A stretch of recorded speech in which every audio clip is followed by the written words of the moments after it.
गायत्री महामंत्र और गुरु मंत्र करेंगे। और 17वां अध्याय, जिसमें भगवान श्रद्धा के ही 3 विभाग हमें समझा रहे हैं अर्जुन के माध्यम से, कि श्रद्धा सतोगुणी, रजोगुणी अथवा तमोगुणी। तमोगुणी व्यक्ति भी श्रद्धा श्रद्धा तो है। श्रद्धा देखो, गुरुदेव ने तो यहाँ तक कहा है कि कोई भी संसार में ऐसा व्यक्ति नहीं है जिसमें श्रद्धा ना हो। कम ज्यादा हो सकती है, उसका स्तर कम ऊंचा नीचा हो सकता है। श्रद्धा तो है ही। श्रद्धा मैंने डिवोशन तो उसका कहीं ना कहीं है ही। अब किसी का पैसे में डिवोशन हो गया, तभी ना वो पैसा कमा पाएगा। कोई धन को ही पूजता है, कोई संबंध को ही पूजता है, उसका उसी में राग हो गया। ये सब श्रद्धा से ही पैदा हुए। लेकिन ये क्या है, ये तमोगुणी स्वरूप हो गए। तमोगुणी स्वरूप इसलिए हो गए कि हम उसमें बंध गए। बंधन ही तो तमोगुण है, और क्या है? अज्ञान, तमस। और यही अगर हम हर संबंध में, चाहे वो भोजन से हो, चाहे देह से हो, चाहे संबंधियों से हो, वस्तुओं से हो, नाम से हो, इन सब में ये जान सकें कि ये सब छूटने वाला है, और इसके अज्ञान के पर्दे को हटा सकें, भगवान जो कि शाश्वत है उसके साथ बिना किसी स्वार्थ के जुड़ सकें, सात्विक श्रद्धा हो गई। तो अलग अलग तरीके से वही समझा रहे हैं भगवान। और उसमें हमें हाथ पकड़ के, जैसे बड़े लोग क्या करते हैं ना, एकदम शुरुआत से समझाते हैं, तो वैसे ही भगवान ने कहा कि बेटा तू अपना भोजन देख ले, अपना आचरण देख ले, अपना कर्म देख ले, उससे तुझे समझ में आने लगेगा। फिर भगवान, आज हम चर्चा करेंगे कि कैसे शारीरिक तप क्या है, वाणी का तप क्या है, मन का तप क्या है। और ये तप करने वाला, जब जब ये तप होते हैं तो डेफिनेटली वो सतोगुण की तरफ चल रहा है। और फिर इस तरह से उसकी व्याख्या आगे चली। ठीक, पहले गायत्री मंत्र करते हैं, भगवान से यही प्रार्थना कि हमारे अंतःकरण में, हमारी मनोभूमि में श्रद्धा का निरंतर विकास होता रहे। और हम, जैसे भगवान अहेतु की कृपा करते हैं, ऐसा होता है, कोई कारण नहीं फिर भी कृपा कर दी हम पे, हम पात्र नहीं थे, ऐसे हम भी अकारण की ही श्रद्धा रखें। ये निष्काम भाव जो कहा जाता है, या निष्फल भक्ति भी कहते हैं इसको, ये शब्दावली का भी प्रयोग करते हैं संतगण। निष्फल भक्ति, जिसके फल की हमें इच्छा नहीं, हम बस भक्त हैं क्योंकि हमें भक्त होना अच्छा लगता है। सूर्य केवल प्रकाश दे रहा है क्योंकि सूर्य का स्वभाव है प्रकाश देना। ऐसे ही भक्त का स्वभाव है भगवान के साथ जुड़े रहे। ये नहीं कि उसको कुछ चाहिए इसीलिए। जैसे कोई बालक अपने माता पिता को खूब प्रेम करे, क्यों प्रेम करते हो भाई? अरे मेरे माँ बाप है, मैं उनके संतान हूँ, मुझे उनसे प्यार है, इसमें क्यों का क्या क्वेश्चन है? हर जगह थोड़ी ना अप्लाई हो जाएगा।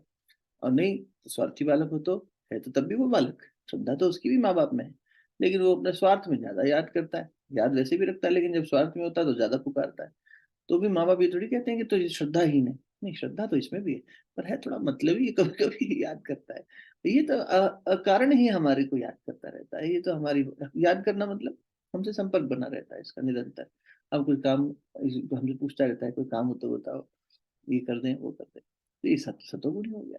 ठीक, हम भी उसी दिशा में आगे बढ़े इस भाव से। आइए गायत्री मंत्र करते हैं। शरीर को स्थिर कर लीजिए। प्रातःकालीन वेला है, भगवान सूर्य का दिव्य प्रकाश हमारे अंतःकरण को प्रकाशित कर रहा है। जिस प्रकार क्षितिज पर सूर्य उदय होने को है, उसी प्रकार हमारे अंतःकरण रूपी क्षितिज में भगवान सविता का दिव्य तेज फैलने को है। गायत्री मंत्र की शक्ति से हम उनका आवाहन कर रहे हैं। और गुरु भी सूर्य ही है, जो अंधकार का नाश करे, वो शक्ति गुरु।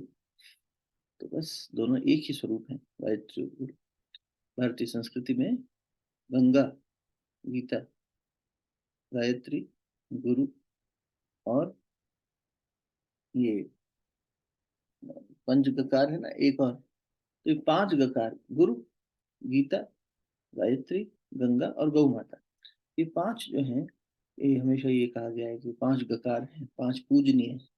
तो ये हमारे जीवन में इन सभी का आशीर्वाद बना रहे। इस भाव से गायत्री मंत्र की शक्ति को धारण कीजिए। ओम भूर्भुवः स्वः तत्सवितुर्वरेण्यं भर्गो देवस्य धीमहि धियो यो नः प्रचोदयात्। ओम गुरुर्ब्रह्मा गुरुर्विष्णु गुरुरेव महेश्वरः गुरु साक्षात् परब्रह्म तस्मै श्री गुरुवे नमः।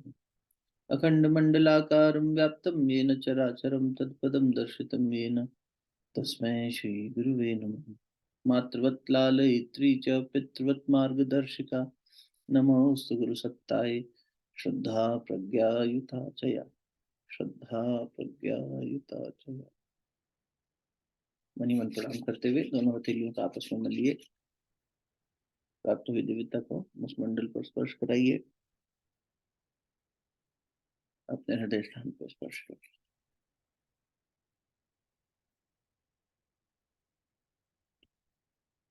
सभी को सादर प्रणाम। पूज्य गुरुदेव वंदे माता जी की सूक्ष्म उपस्थिति में हम लोग ये कल बात कर रहे थे। मुझे जहाँ तक याद आ रहा है कि हम दक्षिणा शब्द पर आई थी बात थोड़ी सी, तो मैंने निवेदन किया था कि कल इस पर थोड़ा सा बात करेंगे। जब हम रक्षा सूत्र पहनते हैं हाथ में तब भी एक मंत्र बोला जाता है। जब हम दीक्षा लेते हैं तब भी एक मंत्र बोला जाता है, और वो मंत्र बहुत ही महान मंत्र है। बहुत जगह उसका उल्लेख आता है और उसमें भी दक्षिणा शब्द आता है। व्रतेन दीक्षा मापनोति, दीक्षा मापनोति दक्षिणा। जो ये किसके लिए मंत्र है? जो दीक्षा ले रहा है। दीक्षा शब्द का मतलब क्या होता है बताओ? दीक्षा, दीक्षा किसे कहेंगे? गुरु जी का नाम है? प्रवेश करना भैया, प्रवेश करना, प्रवेश करना, ठीक है। एडमिशन। एडमिशन। जो शाब्दिक मीनिंग है वो ये है कि जब दक्ष, दक्ष शब्द भी इसी से बना है। एक एक व्युत्पत्ति दक्ष से मिलती है। दक्ष यानी जिसकी बुद्धि तेज चलती है, जो समझदार हो, विचार कर सकता हो। अब ये जो दक्ष है, ये अपनी दक्षता का जब विस्तार करना चाहे तो उसे भी दीक्षा कहते हैं। तो उसमें प्रवेश करेगा तभी उसको विस्तार मिलेगा। जैसे किसी बच्चे को अपनी एजुकेशन का विस्तार करना होता है तो अमुक कॉलेज में एडमिशन लेगा, विस्तार हो जाएगा। अमुक टीचर के साथ बैठेगा, विस्तार हो जाएगा। और दूसरी व्युत्पत्ति जो है वो दीक्ष से मिलती है। व्युत्पत्ति मतलब उसकी ओरिजिन, तो संस्कृत में धातु से ओरिजिन है। तो वहाँ ये मतलब होता है कि समर्पण।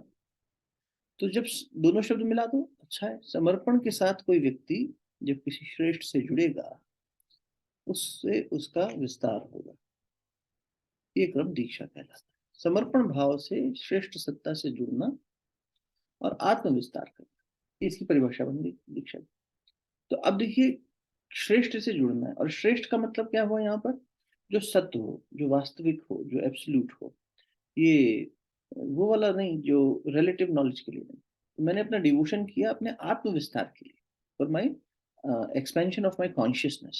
And that expansion has to be permanent in nature. It should not be temporary कि आज मेरा किसी से मिलकर एक्सपेंशन हुआ और फिर मैं खुश हो गया।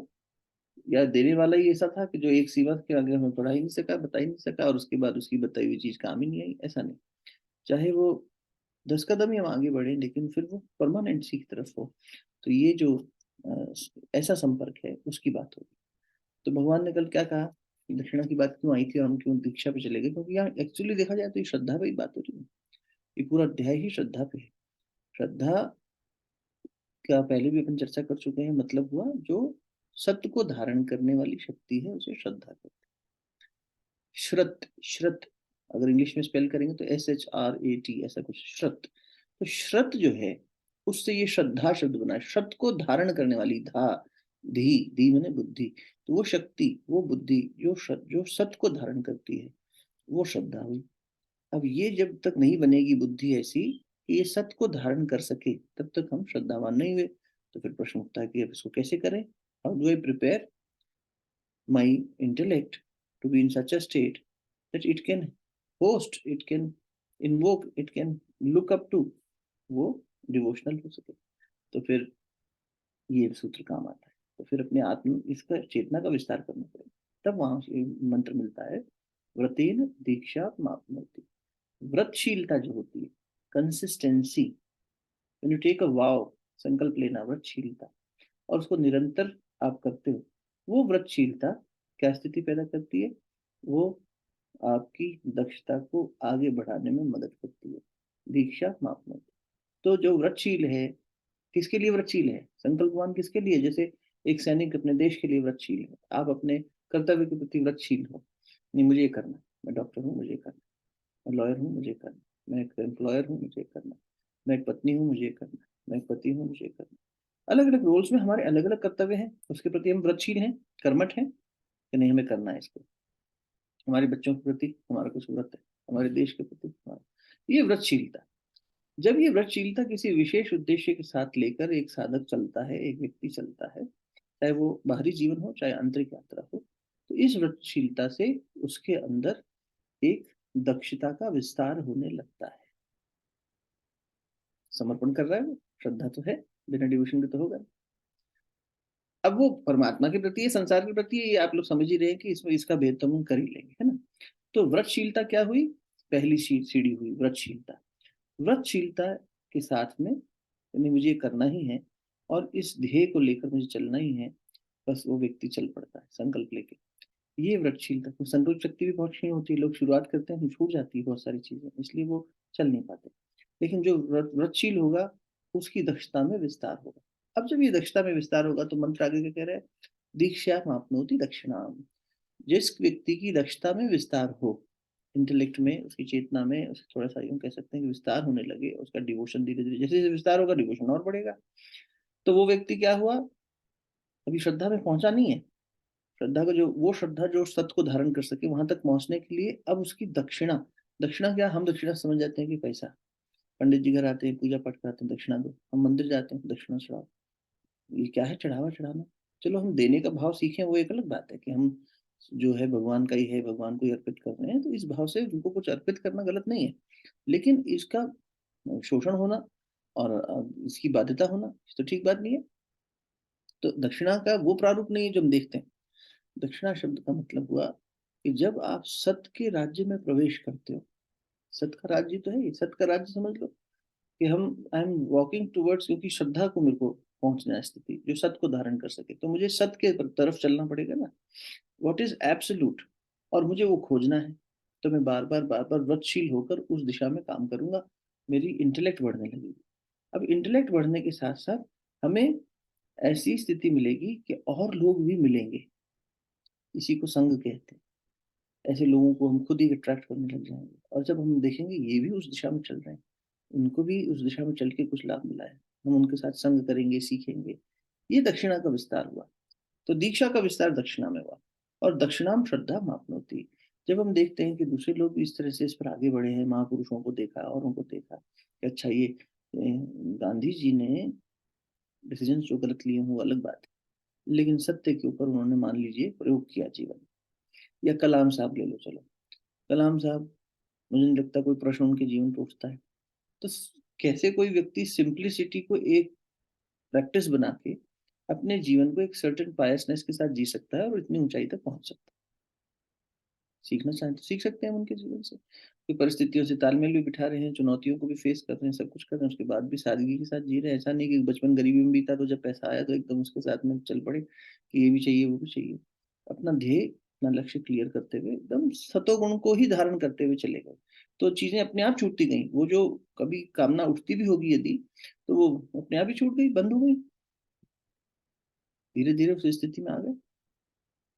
तो ये हुआ दक्षिणा का विस्तार। और वो दक्षिणा ऐसी स्थिति में ले आती है जो जिसे हम श्रद्धा कहते हैं, यानी जिसे जो सत्य को धारण करने वाली शक्ति श्रद्धा। और फिर ये श्रद्धा सत्य को धारण करती है, श्रद्धया सत्य माप्यते।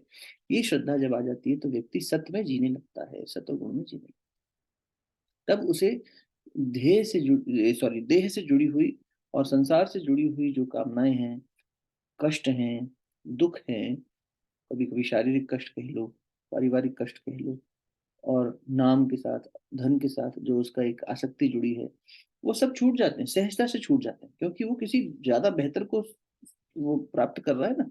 सत्य को जो एब्सोल्यूट है, परमात्मा से चेतना है उसको, या अगर नहीं परमात्मा को मानो तो अंतर चेतना को मान लो।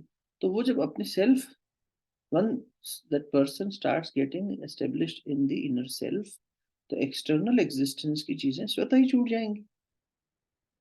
आपने एक स्टेशन से गाड़ी छोड़ी, आप अगले स्टेशन की तरफ बढ़ रहे हो, तो पिछला स्टेशन अपने आप ही छूट गया ना। आपने एक कदम आगे बढ़ाया, तो पिछला कदम तो अपने आप उठ जाएगा ना। जैसे ये स्थिर हुआ तो आप आगे बढ़ पड़े, पीछे का तो पीछे छूट गया, उसे छोड़ने का एफर्ट तो नहीं करना पड़ा। The very process is like that. इसी को महामृत्युंजय मंत्र कहते हैं कि मैं सहजता से सब छोड़ सकूं, ये छूट जाए, मुझे छोड़ने का अभ्यास ना करना पड़े, मेहनत ना करनी पड़े।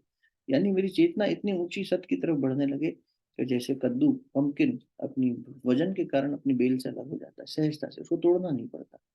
किसान जाता है तो पंपकिन खेत में पड़ा हुआ मिलता है उसको, बेल अपने आप अलग हो गई होती है, जैसे वो पकेगा अपने आप हो जाएगा, उसे तोड़ने जाने का कष्ट ही नहीं करना। बाकी फलों को तो फिर भी चुगने जाना पड़ता है, निकालने जाना पड़ता है, इसको नहीं करना। वैसा ही हमारा त्याग सहज हो जाए, हमें कुछ छोड़ना का जो एफर्ट है और फिर उसके पीछे का अहंकार है, उस प्रक्रिया से ना गुजरना पड़े। हे भगवान भोलेनाथ, हमें ऐसा करना। सुंदर प्रार्थना है। तो कल क्योंकि बात यहाँ दक्षिणा पे आके रुकी थी, तो निवेदन किया था कि इस पे बात करेंगे। बाकी श्रद्धा पे तो पूरा चैप्टर चल ही रहा है। तो अब हम कल जहाँ थे, अभी तक भी कोई प्रश्न तो नहीं? नहीं तो फिर हम कल जहाँ थे वहां से आगे बढ़े। नीलम श्लोक ले ले यार, जी 11वां 12वां एक बार फिर पढ़ दे वापस। 11 12 13। जी। अफलाकाङ्क्षिभिर्यज्ञो विधि दृष्टो य इज्यते यस्तव्यमेवेति मनः समाधाय सात्विकः।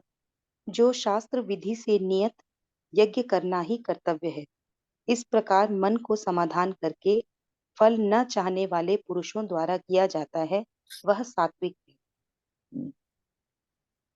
पढ़ दे फिर। अभिसंधा हाँ, अभिसन्धाय तु फलं दम्भार्थमपि चैव यत् इज्यते भरतश्रेष्ठ तं यज्ञं विद्धि राजसम्।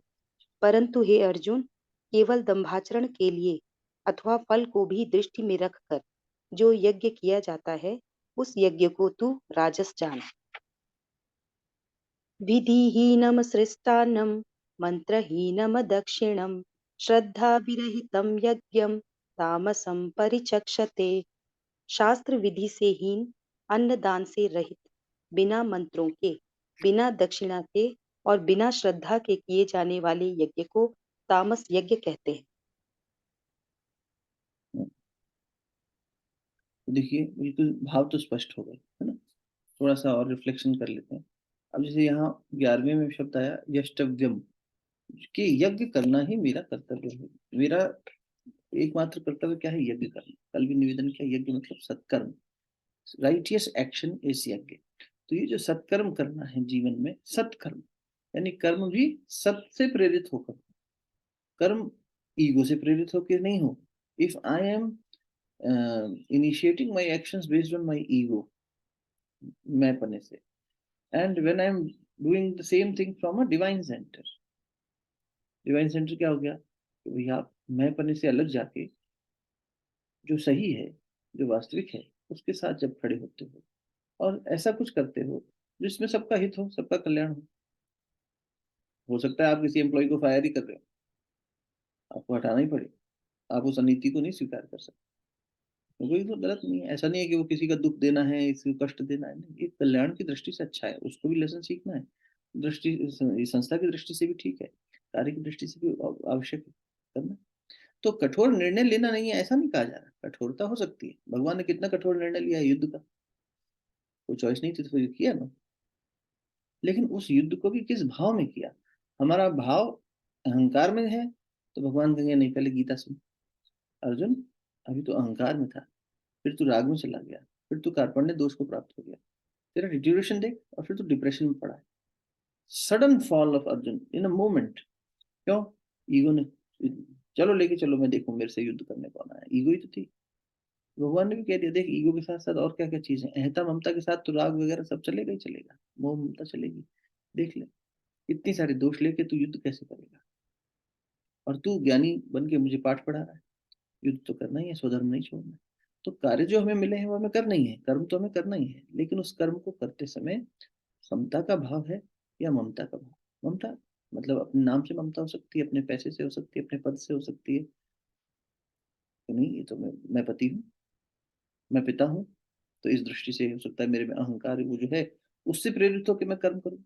तो जब ये होता है तो नहीं होता। एक सिंपल सा कन्वर्सेशन देखो, कई बार हम सेल्फ टॉक कर देते हैं, अरे यार देखो हमने उसके लिए इतना किया, अपने बच्चे के लिए सोच रहे हैं, ये नालायक सुनता ही नहीं, ये हमें ऐसे कह देता है, घर वालों के लिए इतना करो, संसार में तो कुछ है नहीं किया। ये कौन कह रहा है? ये अहंकार ही तो कह रहा है। ये हिसाब कौन रख रहा है? ये दुख किसे हो रहा है? ये वेदना किसे हो रही है? इसका मतलब मैंने उस सत्कर्म के भाव से उसे नहीं किया कि ये तो मेरा कर्तव्य ही। अभी थोड़ी देर पहले अपन बात कर रहे थे ना कि सूर्य का तो कर्तव्य ही है प्रकाश देना, तो मेरा कर्तव्य ही है भला करना। अगर ये स्थिति आ जाए तो मानो कि जो कर्म होगा वो सत्कर्म होगा। तो उसमें क्या हुआ, फल की इच्छा नहीं हुई ना। यही तो दो बातें कही इसमें। यज्ञ करना मेरा कर्तव्य है, एक। इस तरह मन को जो समाधान में ले आए, यानी संतुष्टि में ले आए, ऐसा संतोष कर ले कि यज्ञ करना, सत्कर्म करना, ये मेरा कर्तव्य है, दिस इज माई ड्यूटी। और अधिकारों की तुलना में कर्तव्यों को महत्व दें। गुरुदेव ने बार बार कहा, तुम्हारा कर्तव्य क्या है एक जीव होने के नाते। इन जिन प्राणियों के साथ में हम कर्म संबंध में जुड़े हैं, उनके प्रति निष्काम भाव से, निष्फल भाव से, फल इच्छा रहित, अफलाकांक्षा, बिना फल की आकांक्षा के जो कर्म किया जाए, वो यज्ञ सात्विक है। समाप्त, बात ही खत्म हो गई। एक ही बात। दूसरी क्या कह दी कि हे भरत श्रेष्ठ अर्जुन, जो फल की इच्छा को लेकर किया जाता है, अथवा या तो फल की इच्छा हो, ऐसा हो जाए, डिजायर, डिजायर किसको हो रही है, ईगो को ही तो हो रही है, अहम को ही तो डिजायर होती है। वही तो कुछ पाना चाहता है, वही तो कुछ अपेक्षा रख रहा है। और जैसे बार बार कहा गया, डिजायर कैसी भी हो, परेशान तो करती है। सूक्ष्म अन्वेषण करेंगे, गहरी स्थिति में देखेंगे, माइक्रोस्कोपिकली समझेंगे, तो चाहे अच्छी ही आकांक्षा क्यों ना हो, है तो वो महत्वाकांक्षा, यानी महत्व जिसको आपने दिया, ऐसी आकांक्षा जिसको आपने महत्व दे दिया, वेरी वैल्यूबल टू यू, पर है तो वो भी डिजायर, वो तो और ज्यादा मारेगी। और अगर मान लो कोई कहे नहीं हमारी तो बड़ी अच्छी भगवान को पाने की आकांक्षा है, सतोगुणी होने की आकांक्षा, ये आकांक्षा क्या गलत है? भाई है तो आकांक्षा, तो आकांक्षा ही है।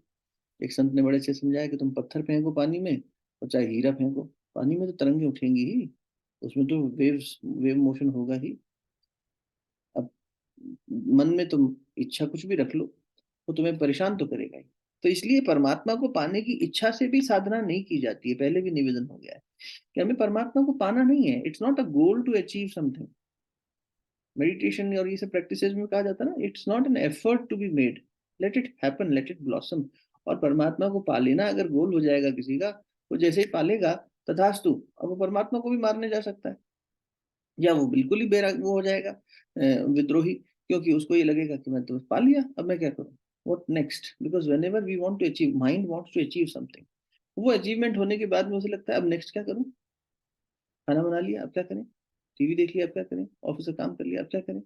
ये मन कुछ करते रहना चाह रहा है, तो वो तो परमात्मा को जिस दिन पालेगा उस दिन का एक और फिर दूसरे दृष्टि से देख लो, तर्क की दृष्टि से एक और तर्क ले लेते हैं कि जब हम ही वो हैं तो फिर पाना किसे है। उस दृष्टि से भी, वेदांत की दृष्टि से भी, तब तुम ही सोहम हो, शिवो हम हो, सब कुछ हो, तो तुम्हें पाना तो किसी को है नहीं, पूर्णमतः पूर्णमिदम।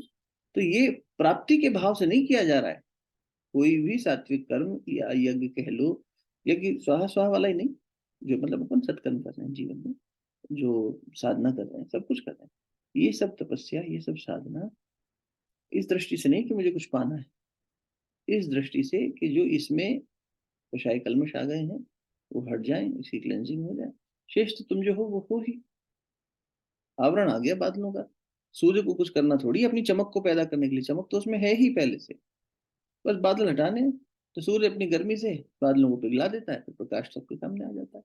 ऐसे अपनी तप की अग्नि से जीव ने ऊपर चढ़े हुए कषाय कलमश को हटा देता है, भीतर की प्रखरता अपने आप दिखाई दे जाती है। एक और एग्जाम्पल समझ लो, पुराने समय में लालटेन हुआ करते थे, कांच के लैंटर्न, है ना, उसके बीच में अपन मिट्टी के तेल से बाती होती थी, जलाते थे। तो हमारे यहाँ तो देसी भाषा में गोला बोलते थे उसको, मतलब उसके ग्लास को। तो अब उस ग्लास को जब समय तक नहीं साफ करें, कुछ समय तक, तो अंदर जो प्रकाशित हो रहा है वो बाहर उतना प्रकाश नहीं दे पाता। पता तो चल रहा है कि ये जल रहा है, लग तो रहा है कि हाँ इसमें भी सतोगुण है, अच्छा है, प्रकाश है, लेकिन अभी वो जितनी उसकी कैपेसिटी है और जितने से वो प्रकाशित एक्चुअली हो रहा है, वो संसार तक नहीं पहुंच रहा प्रकाश। तो आप क्या करते हो, उसको उठाते हो, उसके ऊपर जो ब्लैक कार्बन आ गया उसको साफ कर देते हो, मैल को साफ कर देते हो, धुआं जल जल के जो आ गया था तेल का। जैसे ही आपने उसको साफ किया, वापस लगाया, अब वही लाइट तो उतनी है ना, आपने लाइट को बढ़ाने के लिए कुछ नहीं किया। तो उस दृष्टि से भी कर्म के पीछे कोई लक्ष्य जो है, उसके पीछे कोई ये नहीं होना चाहिए कि भैया हमारा, हम ये फल प्राप्ति। लेकिन जब व्यक्ति फल प्राप्ति की इच्छा से करता है, अथवा दिखावट पने से, दंभ, दंभ यानी दिखावना, बाहर कुछ अंदर कुछ, तब उस यज्ञ को राजस समझो। कर तो रहा है, लेकिन ये क्या कर रहा है, ये दिखावट ज्यादा कर रहा है, इसलिए इसमें इसका फल वो नहीं मिलेगा, सात्विक फल नहीं मिलेगा। और तीसरा तामस में क्या कह रहे हैं 13वें में देख लो, सरल बात है, मेरे ख्याल से इसकी व्याख्या हो गई है पहले भी। शास्त्र विधि से हीन, अन्न दान से रहित, बिना मंत्रों के, बिना दक्षिणा के और बिना श्रद्धा के किए जाने वाले यज्ञ को तामस कहते हैं। यही दक्षिणा शब्द आया था जिसकी अपन ने कल बात सोची थी कि करेंगे, आज हो गई। श्रद्धा विधि से हीन, तो सबसे पहले श्रद्धा ही नहीं। श्रद्धा यानी सत को धारण की शक्ति, करने की शक्ति, तो वो तो सत को धारण करेगी नहीं, ये तो तामस हो गया। जहाँ श्रद्धा ही नहीं है, सत ही नहीं है, तो सत नहीं है, तो सत का ऑपोजिट क्या है? तम। सतोगुण पॉजिटिव, तमोगुण नेगेटिव, एक प्रकाश एक अंधकार, और दोनों का मिलने से जो संध्या बनती है वो रजोगुण।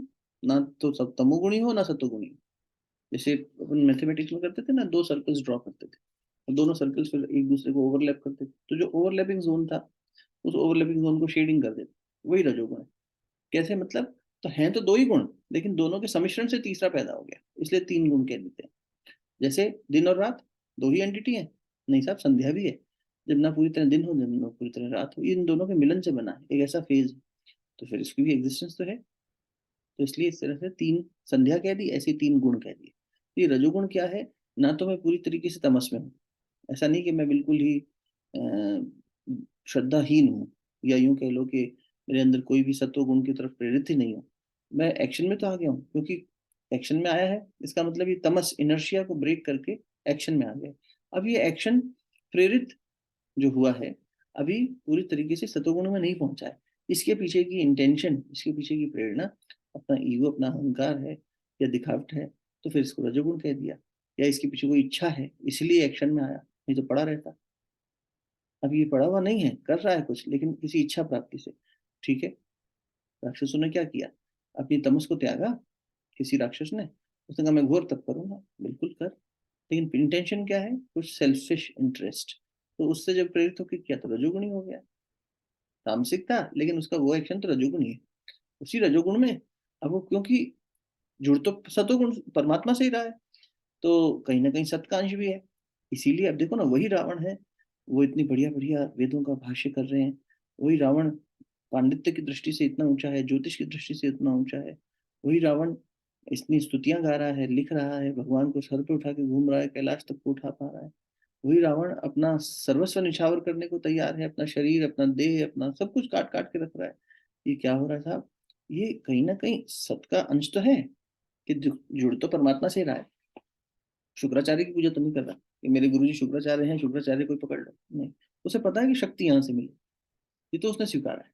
लेकिन उस शक्ति का दुरुपयोग करने की इच्छा है, ये दम्भ है उसके अंदर, कि ऊपर से तो राम राम जप रहा है, लेकिन अंदर से राम को मारने की इच्छा रखता है, राम की पत्नी को चुराने की इच्छा रखता है, उससे युद्ध करने की इच्छा रखता है। ऊपर से तो ये भीतर बाहर उसका चल रहा है। अच्छा, अब ये स्थिति उससे तो बेहतर है कि जब कुछ ना करता, पड़ा रहता, लेकिन उससे भी आगे बढ़े और सतोगुण में प्रवेश कर जाए, वास्तविक सत्य की तरफ चल पड़े, तो सब छूट जाएगा। ऋषियों के एग्जाम्पल ले लो। विश्वामित्र वशिष्ठ से बैर रख रहे हैं, काफी समय तक चला दोनों का। वशिष्ठ कुछ नहीं कह रहे, विश्वामित्र को लग रहा है मैं इनसे ज्यादा ऊंचा हो जाऊं। तो ऋषियों में कंपटीशन हुआ ना, तो ये क्या हुआ? रजोगुणी साधना हुई कि कुछ प्राप्त करने की, ये उपाधि मुझे मिल जाए, मैं इनसे श्रेष्ठ हो जाऊं। और फिर उसके बाद ऐसी स्थिति आई कि वही विश्वामित्र हमारे लिए पूजनीय हो गए। क्यों? वो वहां से फेज से आगे बढ़ गए, तो अब सत्वगुण में प्रवेश कर गए। जब सात्विकता में प्रवेश करके उससे भी आगे चले जाएंगे तो ब्रह्मलीन हो जाएंगे। तीनों गुणों से परे उस ब्रह्म में लीन हो जाना, क्योंकि ब्रह्म तो इन तीनों से ऊपर है, प्रकृति से ऊपर। ये तो प्रकृति के अंदर के बंधन है सारे, जब तक इसकी लूप में हो तब तक। इससे ऊपर चले गए, जैसे वो सैटेलाइट चला जाता है ग्रेविटी से परे, तो वैसी स्थिति आ जाएगी, तब ब्रह्मलीन हो गए।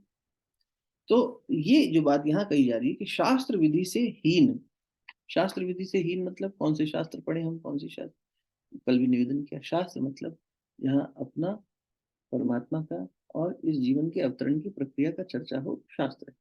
अब वहां कुछ विधि बताई गई, विधि मतलब कुछ प्रोटोकॉल्स हैं, कुछ तरीके हैं जीवन को जीने के तरीके, यज्ञ करने के तरीके नहीं। वो तो जैसे आज अपन बैठेंगे, अपन बात करेंगे ना कि यज्ञ के साथ करना सीखेंगे, और छोटा सा उपक्रम बनाएंगे, 15-20 मिनट में हो जाए, इसके बाद बैठेंगे। तो अभी क्या शास्त्र विधि से हीन, तो विधि क्या हुई? एक मेथोडोलॉजी है, एक एक नियमावली है। उसके आधार पर आप चीजें जब करते हो, उसी को विधि विधान, है ना भाई? लॉ एंड ऑर्डर एक विधि व्यवस्था है, इसी हिसाब से चलना चाहिए। ये विधि हम जैसे कानूनी भाषा में भी ये शब्द प्रयोग में आता है, कॉन्स्टिट्यूशनल लैंग्वेज में भी आता है, लेकिन है तो संविधान वहां का ना, परमात्मा का, तो वही वहीं से चला आ रहा है। तो वही भगवान कह रहे हैं, विधिहीन, जो विधि को नहीं फॉलो करता, जो एक सर्टेन ओरिएंटेशन होना चाहिए उसको नहीं फॉलो करेगा और रूल ब्रेकर होगा। दूसरा, अन्न दान से रहित, यानी जिसके अंदर शेयरिंग केयरिंग के भाव ही नहीं है। अब यहाँ क्योंकि यज्ञ, अगर इसको आप यज्ञ कर्मकांड से जोड़ेंगे तो भी ये बात समझ में आ रही है, तब तो सेल्फ एक्सप्लेनेटरी है ही। तो जो दान नहीं कर रहा है, जो किसी को पेट, किसी अन्न का दान मतलब किसी के पेट को शांत करना, उसकी भूख को शांत करना, तो जो इस तरह के नहीं सोच रहा है। और मंत्रहीनम, जिसको मंत्र ही नहीं है। अब जैसे जब अपन कर्मकांड करते हैं और यज्ञ वगैरह करते हैं तो उसमें अंत में क्षमा प्रार्थना करके स्टेप आता है पूजा के क्रम में, कि हमने सारा पूजन कर लिया, उसके बाद में क्षमा मांगनी चाहिए। किस चीज की? तो उसमें कहा गया है, ऋषि कह रहे हैं, मंत्रहीनम क्रियाहीनम भक्तिहीनम। हे भगवान, ना तो मेरे को मंत्र बोलना आता था, ना मुझे क्रिया करनी आती थी, और ना ही मेरे अंदर भक्ति सही है। मैंने टूटा फूटा का प्रयास किया है, इसको मेरी जगह को भूल चुक हुई हूँ तो क्षमा करना, और मैं इसको अगली बार ना करूँ, ऐसे कोशिश करूंगा, इसको और सुधारूंगा, अपना भाव शुद्ध करूंगा। ये नहीं हर बार गलती करके क्षमा मांग लो। हर बार गलती करके क्षमा मांगोगे तो फिर तो गड़बड़ है। बार बार फाइन भरे कोई व्यक्ति रूल ब्रेक करके, तो उसका एक केस बनती चली जाती है ना फाइल।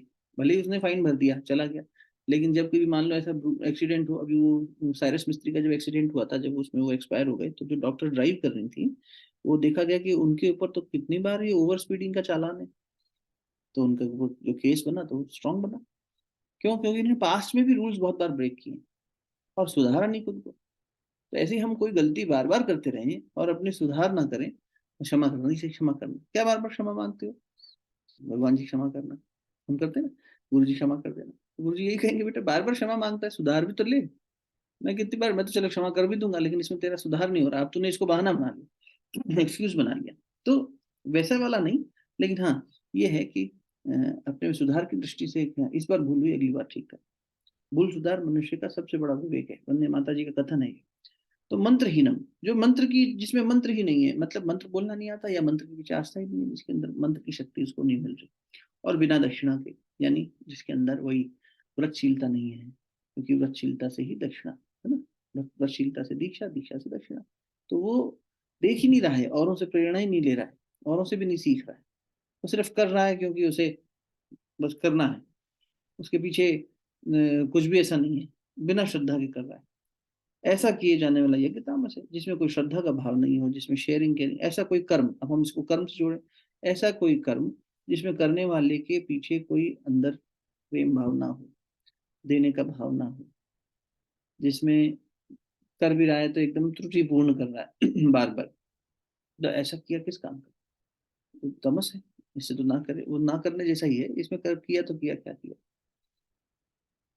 कोई व्यक्ति हमारा साथी हो, घर में कोई हेल्पर हो, कोई ऐसा कई बार होता है ना कि यार बेमन से कर रहे हो तो इससे मत ही करो यार, ये किया वो भी क्या काम कर, तुमने किया तो, लेकिन इससे कुछ हुआ नहीं, तुम्हारा श्रम तुमने करके भी दिखाया। एक ने अच्छा काम किया, पैसा मिलेगा, पगार मिलेगी, बोनस मिलेगा, तो वो रजस्वी कर्म हो गया कि इसने भी राजसिक भाव से किया है, फल इच्छा से किया है, लेकिन किया है, बेहतर है, उससे बेहतर।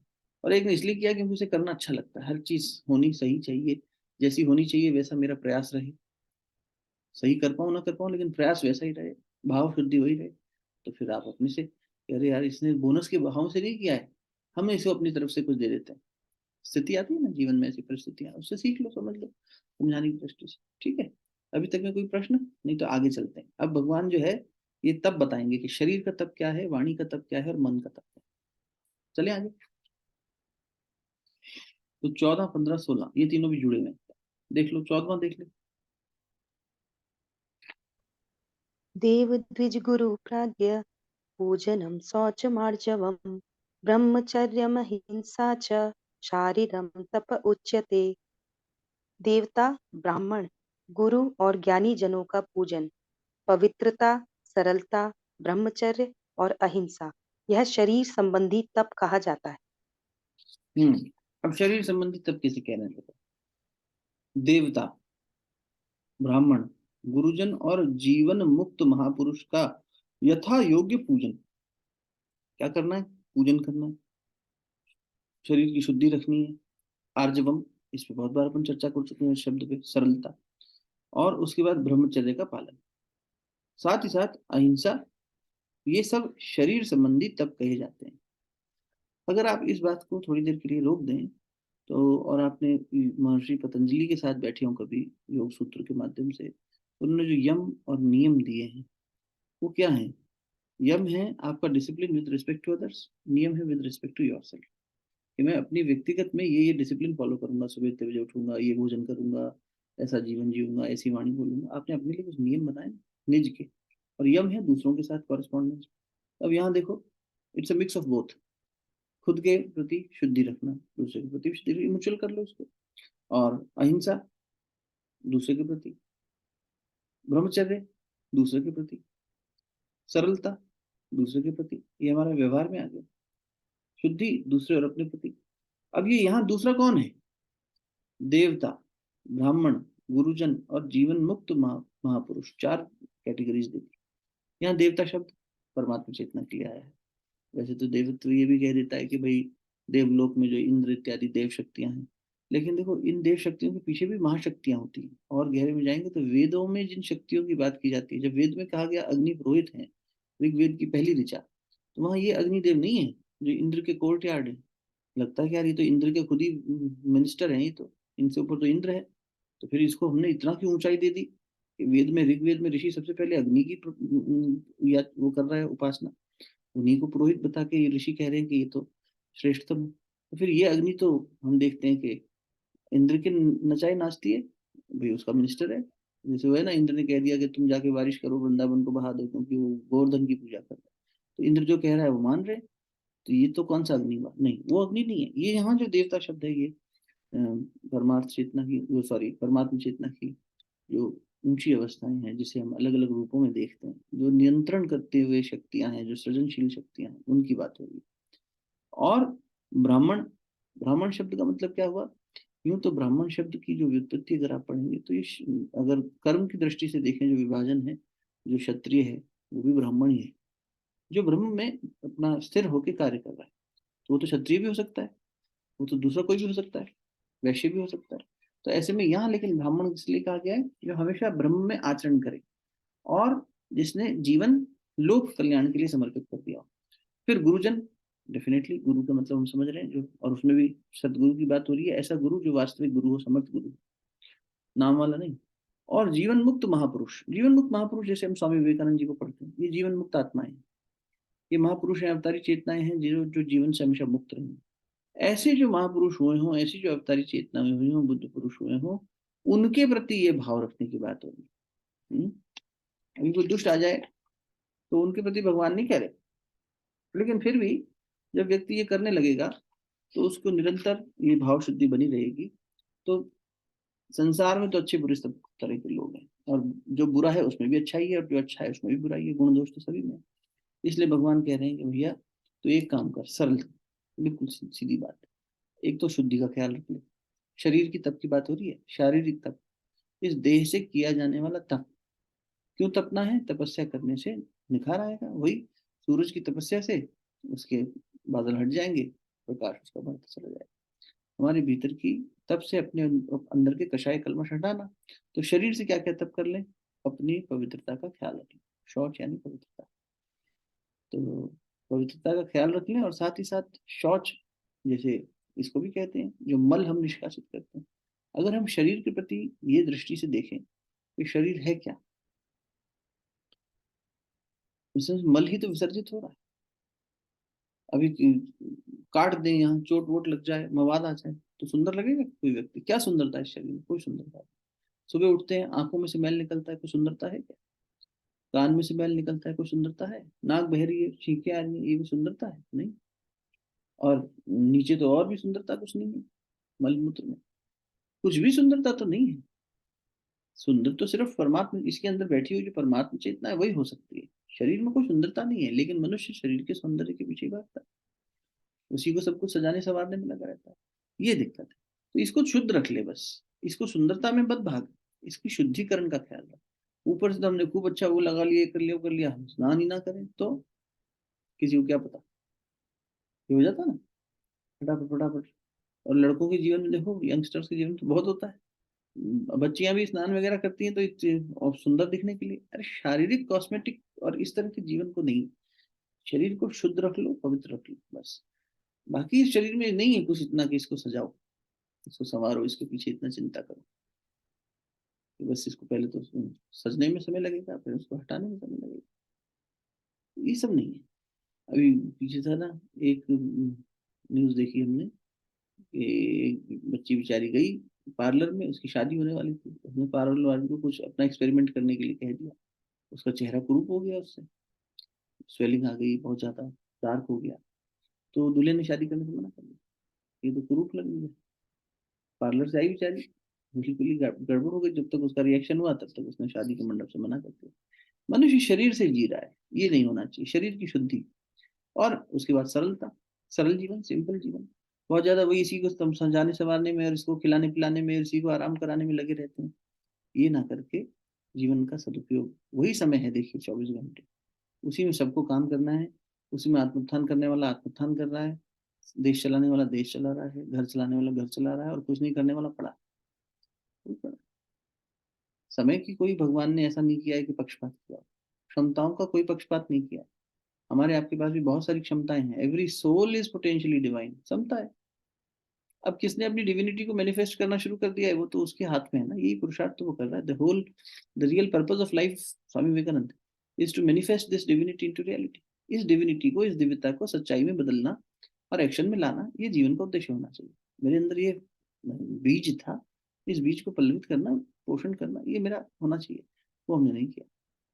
गुरुदेव के बारे में डॉक्टर अमर कुमार दत्ता जी कहते थे, अब तो बहुत बुजुर्ग हुए दत्ता जी, मथुरा में आए थे गुरुदेव से मिलने, और एज ए डॉक्टर आए थे तो बिल्कुल कोई ऐसे श्रद्धा विश्वास लेकर नहीं आए। लेकिन जब मिले तो उसके बाद से उन्हीं के होके रह गए। तो कहते थे, हम लोग बच्चे बैठ करते थे, पूछते थे आपके लिए गुरु जी क्या है। तो कहते थे अब तो बहुत ही ऊंची स्थिति हो गई बेटा, गुरुदेव सबके लिए गुरु हो गए। लेकिन अगर तुम मुझसे पूछो, क्योंकि मैं जब जुड़ा था तब मेरा क्या स्थिति था, और उस हिसाब से मैंने गुरु जी को बहुत लॉजिकली देखने की कोशिश करी। मैं मेडिकल साइंस का स्टूडेंट रहा, तो मैं उसी दृष्टि से देखता था हर चीज को, और प्रत्यक्ष कोई प्रमाण देखता था। मेरे लिए गुरु जी एक पूर्णतः खिला हुआ बीज है, जो वटवृक्ष में बदल गया। वो वटवृक्ष भी एक बीज से ही पैदा हुआ था ना, लेकिन उसने अपनी पूर्णता को प्राप्त किया। तो पूरा देखते देखते देखते एक वटवृक्ष ने पूरा जंगल पैदा कर दिया। वो एक ही वृक्ष है, वटवृक्ष के जंगल में बहुत सारे दिखाई दे रहे हैं, लेकिन शुरुआत तो कोई एक ही है, जिसके विस्तार से उसी की जड़ों से और वटवृक्ष बनते चले गए। वो पूर्णतः खिला हुआ बीज थे। महापुरुष क्या है, जिसने अपनी पूर्णता के लिए, विवेकानंद जी को पढ़ रहे हैं, अपनी शक्तियों को ही तो जागृत कर रहे हैं वो। तो जब हम साधना में उतरते हैं, किसी भी कार्य में करते हैं, हम जो भी स्टडीज करके प्रोफेशन में आए होंगे, उसमें अपने अपने अपने अंदर को गलाया होगा ना, उस संभावना को विकसित किया होगा डेडिकेटेड एफर्ट के साथ में। तभी उस सम्मान की स्थिति में आज बैठे होंगे जहाँ है। तो अपने अपने कार्य क्षेत्र के अंदर भी हमने ये करके देखा है। हर दृष्टि से अपने अंदर की अच्छी संभावनाओं को जागृत करना और डिविनिटी को प्रकाशित करना, देवत्व का उदय यही है। और जो नहीं काम किए हैं, जो हमारे साथ चली आ रही है ईगो जनित और ममता जनित, उनको दूर करना, लोभ मोह ईर्ष्या इत्यादि, इनको हटाते रहना। तो सरलता जीवन में, जितना व्यक्ति सिंपल जिएगा उतना ज्यादा वो तामझाम से दूर रहेगा, क्लिष्टता से दूर रहेगा। वृत्तयः पंचतयः क्लिष्टा अक्लिष्टा, कई बार अपन इस पर बात कर चुके हैं। वृत्तियां 5 प्रकार की हैं। वृत्ति माने टेंडेंसीज, इम्पल्सेस जो हमारी उठ रही हैं। यूं तो हजारों लाखों उठ रही होंगी मन में विचार तरंगे, लेकिन उनको 5 ब्रॉडर कैटेगरीज में पतंजलि बांटते हैं, और कहते हैं कि ये 5 प्रकार की जो है, इनको भी दो सेगमेंटेशन कर सकते हैं पांचों का। वो जो क्लिष्ट यानी कि कॉम्प्लेक्स हैं, जो हमारे जीवन को कॉम्प्लेक्स बनाती हैं, हमें संसार की तरफ खींचती हैं, भोग की तरफ खींचती हैं, वो। और वो दूसरी जो अक्लिष्ट यानी सरल बना देती, सिंपल बना देती। जैसे आपने अपनी ये पॉजिटिवनेस, ये रिजल्ट ओरिएंटेड बुद्धि, ऐसा हो ऐसा नहीं होगा तो ये, जैसे आपने समर्पित भाव से भगवान को अर्पित कर दी, तो ये जंजाल आप रखो। हम कर्म कर देते हैं, ये फल वल क्या होगा, रिजल्ट क्या आएगा, उससे लोग क्या सोचेंगे, ये सब, ये टेंशन हमें मत दो। तो आप फ्री हो गए ना, बैगेज फ्री हो गए, सरल हो गए ना। अक्लिष्ट हो गया जीवन।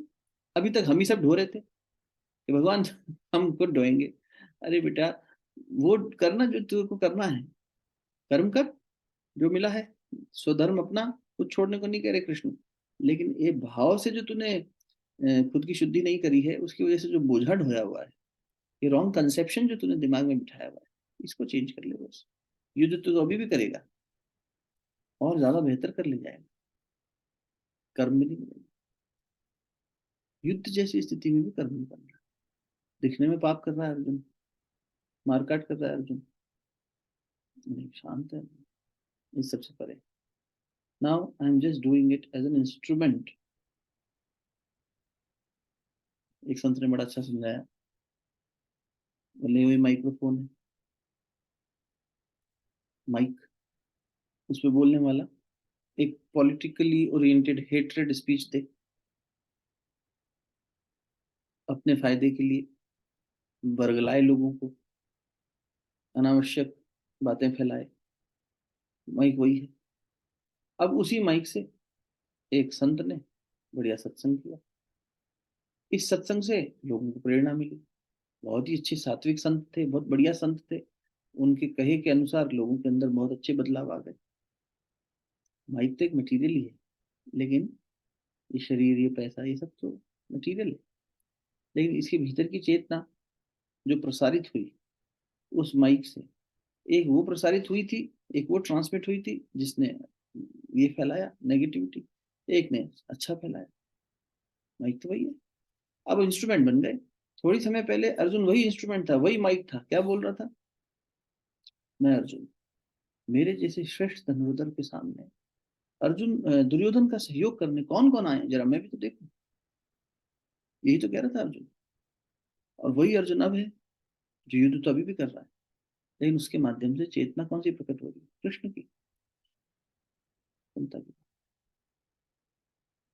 तो ये फर्क आ जाता है सरलता से। ब्रह्मचर्य का पालन, ब्रह्मचर्य डेफिनेटली ब्रह्म जैसा आचरण करना, इसका मौलिक शब्द का मतलब ब्रह्म जैसा आचरण करना। अब ब्रह्म जैसा आचरण जो करेगा वो दूसरे को भोग दृष्टि से नहीं देखेगा, देह दृष्टि से नहीं देखेगा, भाई हम भी ब्रह्म, आप भी ब्रह्म।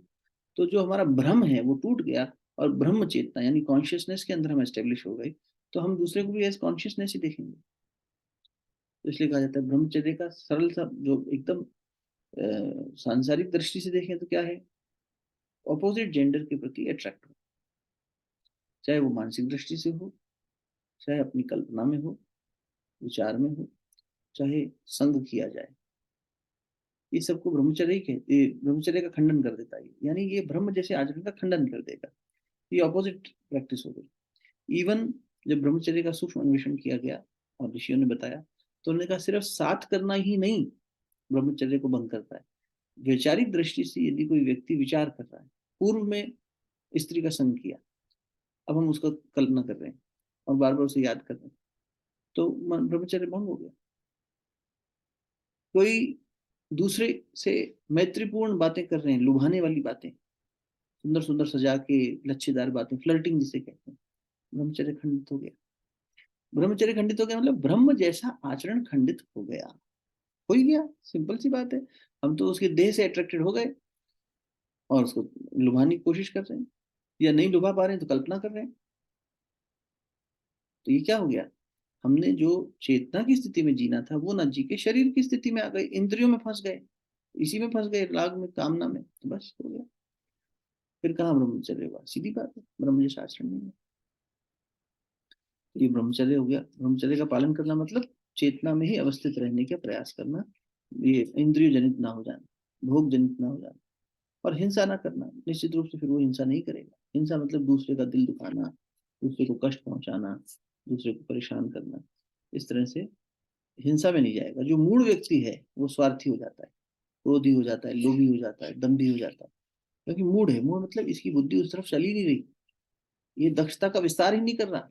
श्रद्धा तक पहुंचने के लिए दक्षता का विस्तार, दीक्षा, तो ये कर ही थी ना, ये तो मूड है, इसकी बुद्धि उस दिशा में चली नहीं रही, को कितना ही समझा लो नहीं कर रहा।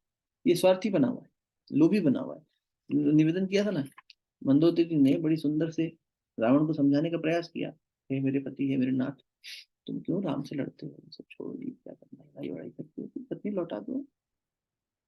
तो पूरा जब उसने व्याख्यान दे लिया, रावण सुन रहा था, तो उसने देखा रावण पहले परेशान था सुनते हुए, उसे अच्छा नहीं लग रहा था ये सब प्रवचन।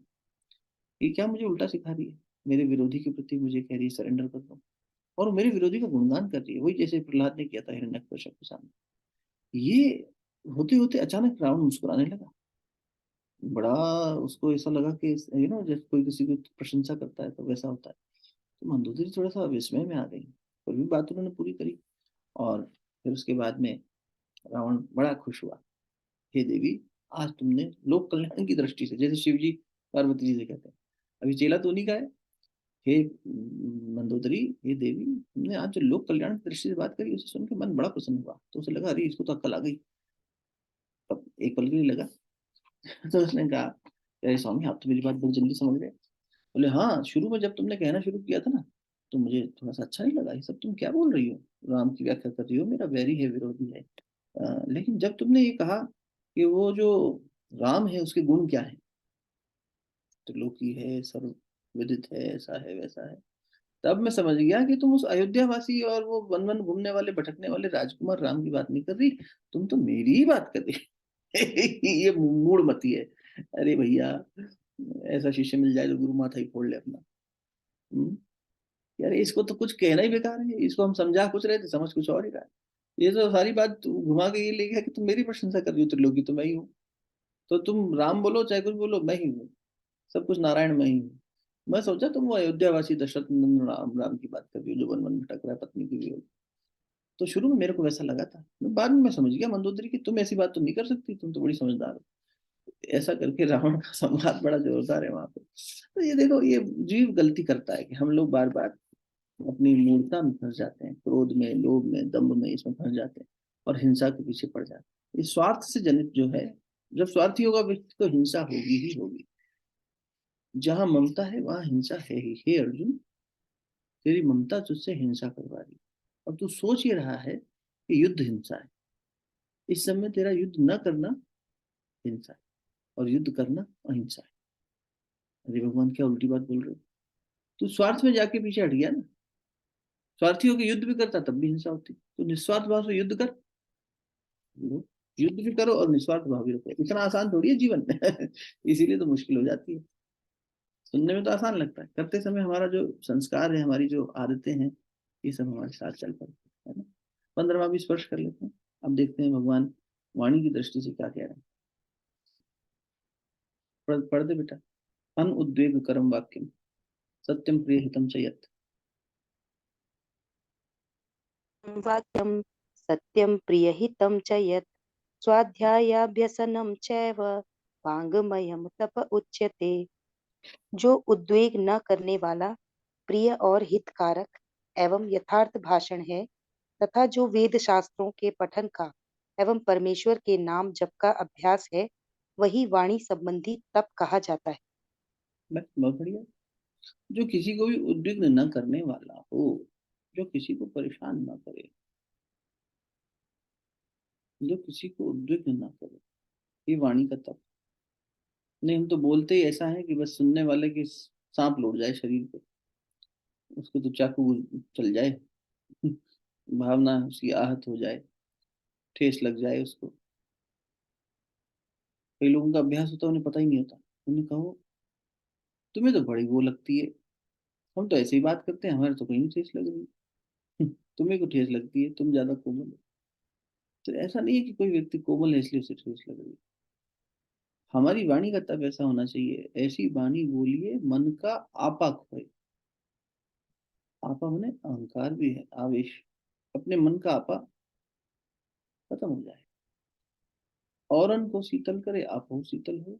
जब ऐसी वाणी बोलेंगे तो खुद को भी शीतलता प्राप्त होगी, आप दूसरे को भी शीतलता प्राप्त। मीठा बोलो, आपको क्या दिक्कत। थोड़ा सा मीठा बोलने में दिक्कत क्या आती है, वही अहंकार आ जाता है। अरे हम उनसे बोलेंगे ना कि हमें वल्नरेबल समझ लेंगे, I am weak, soft soft hearted, soft spoken, तो इसीलिए मेरी सॉफ्टनेस को ये मेरी कमजोरी ना समझ लें। तो पीपल कंटिन्यू टू मास्क। नहीं, थोड़ा डोमिनेशन तेज बोलना चाहिए, थोड़ा मॉड्यूलेशन ऐसा होना चाहिए, थोड़ा उतार चढ़ाव होना चाहिए, अपनी बात को दबाव से रखना चाहिए। अरे वो सब वाक कौशल है, वो ठीक है, लेकिन पीछे का इंटेंशन क्या है, दूसरे को दुख पहुंचाना। दूसरे को दुख पहुंचाना हो तो आप देखो ना, टॉन्ट जब करते हैं एक दूसरे को तो तेज आवाज हो चाहे नहीं हो, हल्का सा बस कह के छोड़ दो, क्योंकि पता है कि ये इसका वीक पॉइंट है, इसको कष्ट पहुंचेगा, और इसीलिए कह रहे हैं कष्ट पहुंचे। और क्या किस ले रहे हैं कि ये ना हमें कष्ट दिया था ना, इसलिए हम इन्हें कष्ट दे। ऐसा कभी कभी जो टॉन्टिंग है, ये हो सकता है गुरु भी शिष्य को कर दे, ऐसी घटनाएं भी। लेकिन वो उसके उसको प्रिक कर रहा है ईगो को, और उसे सही करने के लिए कर रहा है, इसलिए नहीं कर रहा कि ये देखिए नालायक है, अब इसको मजे चखाता हूँ। ऐसा ऐसा इंटेंशन नहीं। हम लोग का इंटेंशन क्या हो जाता है सांसारिकता में, स्वार्थ में, अहम में, व्यक्ति एक दूसरे को कष्ट पहुंचा रहे, हिंसा हो जाती है ना। तो तब ये मीठी वाणी कहाँ बोल पाएगा, तब तो वो मन के आवेश में बात करेगा और दूसरे को भी आवेशित करेगा। दूसरा, सत्य। दूसरा गुण बताया, दूसरे को जो परेशान न करे, पहला गुण। दूसरा गुण है जो सत्य और प्रिय तथा हितकारक भाषण है। सत्य है, प्रिय है और हितकारक। प्रिय का मतलब ये नहीं है कि दूसरे को प्रिय लग रहा है तो हम गलत भी बोलते रहेंगे, अरे इनको तो चापलूसी पसंद है तो इसलिए प्रिय, इनके लिए तो ऐसी बातें करो जो इनको अच्छी लगे। ये प्रिय भाषण नहीं है। जो सत्य पर आधारित है, इसलिए प्रियता से पहले भगवान ने सत्य बता दिया, जिसमें सत्य हो, वास्तविकता हो, सत्य। विवेकानंद जी कठोर हैं। विवेकानंद जी को हम पढ़ते हैं तो कई बार हमें सोचने पर मजबूर कर देते हैं अलग दृष्टि से। वो कहते हैं सत्य को कभी लाग लपेट के मत बताओ, कितना भी कठोर क्यों ना हो, सामने वाले में जो बीते बीत में तुम्हें बताना है, बताना है, बताना है, बस सत्य को तो सत्य को ठोक बजा के। सत्य में कोई इधर उधर दायां बायां मत करो कि अरे ये सब पचा नहीं पाएगा, ये वो नहीं हो पाएगा। सत्य को सत्य की तरह प्रस्तुत करो। कठोर थे, बहुत कठोर थे। उनकी साधना बड़ी कठोर थी साहब। कहते थे तुम्हें अपना अहंकार का नाश करना है तो ऐसी जगह जाओ जहाँ लोग तुम्हें गालियां दें, तुम्हारी निंदा करें, तुम्हारे बारे में अपशब्द कहें। जो तुम तो सोचते हो कि तुम संसार में तो मेरे से अच्छा प्राणी कोई नहीं, जो जितना मेरा संसार है सब मुझे ध्यान दे, अच्छा ही मानता है। लेकिन कभी बैठो और ऐसे लोगों में बैठो, ऐसी जगह पे बैठो जहाँ तुम्हारे विरोधी हो, जो तुम्हारे को नीचे गिराना चाहते हो, जो तुमसे ईर्ष्या करते हो, जो तुम्हारे अपने भी होंगे उसमें कई, जो तुम्हें दोष निकाल के दिखाएंगे। तब देखो तुम्हारा अहंकार का क्या हाल होता है, ये अहंकार गलने लग जाएगा। उनकी साधनाएं बड़ी वैसी थी। तो जो सत्य हो, जो सत्य हो, जिसमें वास्तविकता, जब वाणी उस चीज को बात करती है, जैसे परमात्मा की बात, सत्य की बात, चेतना की बात, जीवन के वास्तविकता की बात, जो प्रिय भी हो और हितकारक हो। हितकारक में भी प्रियता छुपी है, लेकिन कई बार दिखाई नहीं देती। भगवान शिव के तांडव में भी हित छुपा है। कृत्य क्या दिख रहा है, विध्वंस का, लेकिन हित क्या है, ये डिमोलिशन जरूरी है, क्योंकि अब ये हैंडल नहीं हो रहा है, उसको डिमोलिश कर दो। और इसकी जगह नया बनाने के लिए सृजन जो शक्ति है विष्णु की, बुला लेंगे। एक आर्किटेक्ट ने हटा दिया, दूसरे आर्किटेक्ट ने बना दिया। दिस वॉजंट रिक्वायर्ड, हटाओ इसको। वो हटाने की शक्ति नहीं रखेगा, वो कहेगा मैं नहीं हटा पाऊंगा, ये हटाएंगे, ये तो इन्हीं के हाथ की बात है। ये मास डिस्ट्रक्शंस और ये जो करते हैं जब डिमोलिशंस, तो ये आम व्यक्ति की बात थोड़ी है। कैसे उसमें वो छोटे छोटे बॉम्ब्स लगा के पूरी पूरी बिल्डिंग कोलैप्स कर देते हैं। इसके लिए तो बड़ी योजना चाहिए, बड़ी शक्ति चाहिए। और ये डिमोलिशन भी ऐसा होना चाहिए परफेक्ट कि जो नहीं चाहिए, जो जो चाहिए उसको नुकसान ना पहुंचे, आसपास की बिल्डिंग्स को नुकसान ना पहुंचे। So it has to be precise also. So someone who has the capacity to be very precise in this act, or precision is actually discipline and timing. तो भगवान शिव टाइमिंग के ही तो देवता है, काल के ही तो देव है, महादेव, महाकाल। तो ये इस तरह से भी समझो कि जो हितकारक है वो बहुत बार आपको सुंदर नहीं दिखेगा, कल्याणकारी है। बच्चे के लिए डॉक्टर कहेगा इस फोड़े को ठीक कराने आए हो, अब इसको पकने दो। अरे डॉक्टर साहब दवाई देके खत्म कर दो, ना ना इसे पकने दो। पकेगा तो इसमें से और जब बड़ा हो जाएगा तब ज्यादा चीरा लगाएंगे, निकाल देंगे अच्छे से। अब प्रक्रिया तो कष्टकारी है, लेकिन करनी यही पड़ेगी। तो वो हित के लिए जरूरी है, कल्याण की दृष्टि से जरूरी है। तो वैसा ही करेंगे, तो नहीं तो आज हमने अगर सप्रेस कर दिया तो फिर हफ्ते भर बाद परेशान करेगा, इसको पकने दो भाई।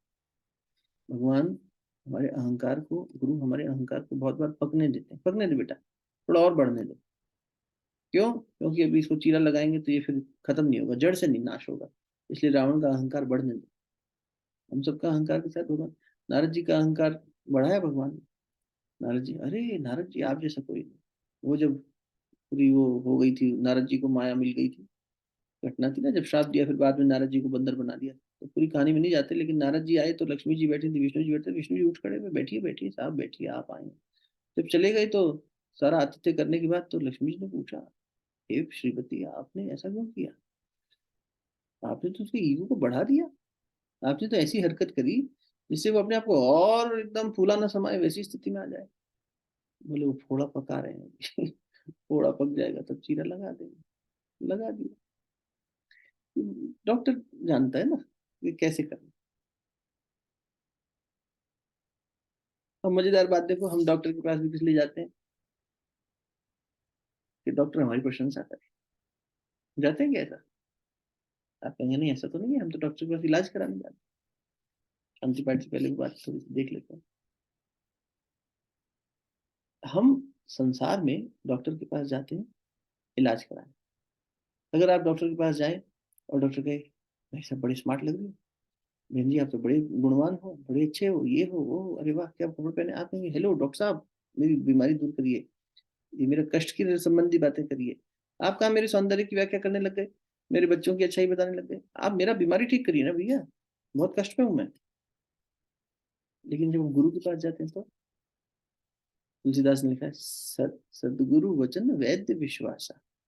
जो गुरु है उसके वचन को ऐसा विश्वास करो जैसे वैद्य की बात पर विश्वास करो। गुरु वैद्य है। अब गुरु वैद्य है तो गुरु के पास हम क्यों जा रहे हैं? गुरु जी थोड़ी हमारी प्रशंसा करो ना, हमारी अच्छाइयां बताओ ना, हमारे गुणों का बखान करो ना, कि अरे वाह कितना अच्छा शिष्य है, ये देखो सुबह सुबह साधना कर रहे हैं, स्वाध्याय कर रहे हैं, बड़े अच्छे हैं। हम क्या करते हैं? गुरु से ये अपेक्षा करते हैं, भगवान हमारी पीठ तो थपथपाओ ना, हम तो तुम्हारे कितने अच्छे बच्चे हैं, देखो बाकी सब सो रहे हैं घर में, हम सब जगे हुए हैं। ओहो। इसी बात का हमें अहंकार हो जाता है। कितना सूक्ष्म है।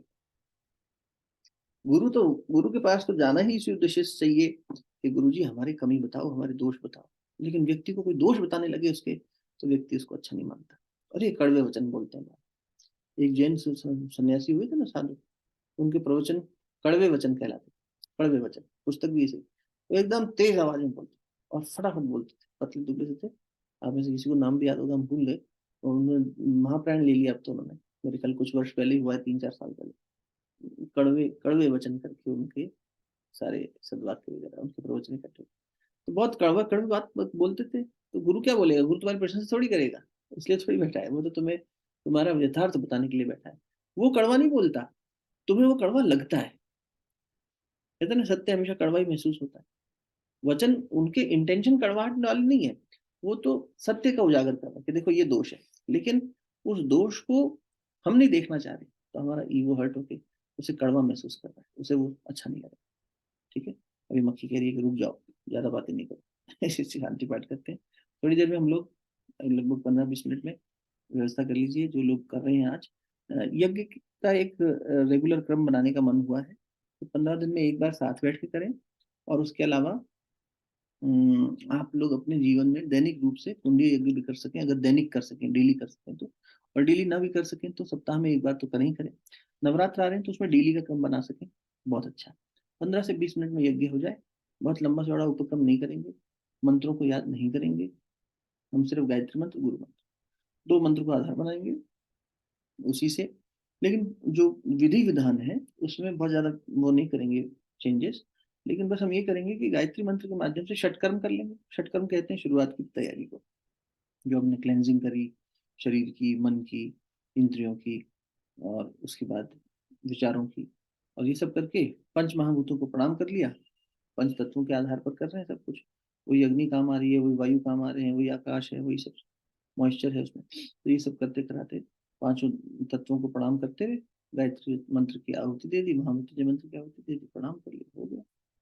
तो उस दृष्टि से एक छोटा सा उपक्रम कि अगर इसको करें 15-20 मिनट में तो कैसा बनता है, उसका आज एक तरह से ट्रेनिंग सेशन जैसा रखा था। तो यही है कि अभी 15-20 मिनट में बैठ के उसको करेंगे, अगर आपकी व्यवस्था है तो, वरना उसकी रिकॉर्डिंग रहेगी, शेयर कर देंगे। तो आप देख लीजिएगा, आपका मन होगा तो उसके आधार पर आप भी अपने घर में कुंड वगैरह की व्यवस्था बना लीजिए, छोटा सा, बहुत ज्यादा तामझाम नहीं, जिसमें सरलता से हो जाए। बैठे, शुरू किया, 15-20 मिनट में समाप्त हो गया, बस आगे बढ़ गए। ये झटपट वाला नहीं है, शॉर्टकट नहीं है।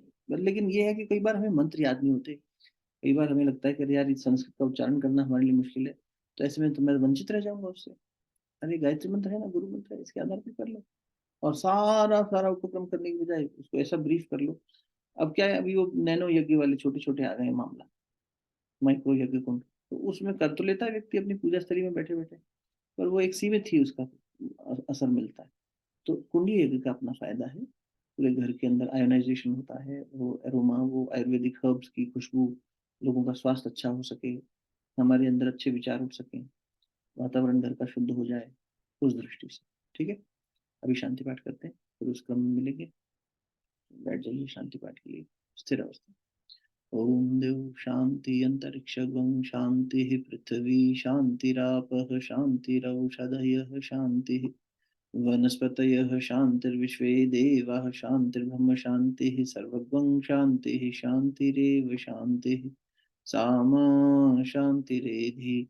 ॐ शान्तिः शान्तिः शान्तिः सर्वारिष्टसु शान्तिर्भवतु। ॐ नमोऽस्त्वनन्ताय सहस्रमूर्तये सहस्रपादाक्षशिरोरुभवे सहस्रनाम्ने पुरुषाय शाश्वते सहस्रकोटियुगधारिणे। दोनों हथेलियों को आपस में मलिए, प्राप्त हुई निमित्ता को मुखमंडल पर, हृदय स्थान पर स्पर्श करो। बहुत बहुत साधुवाद, धन्यवाद, फिर मिलते हैं।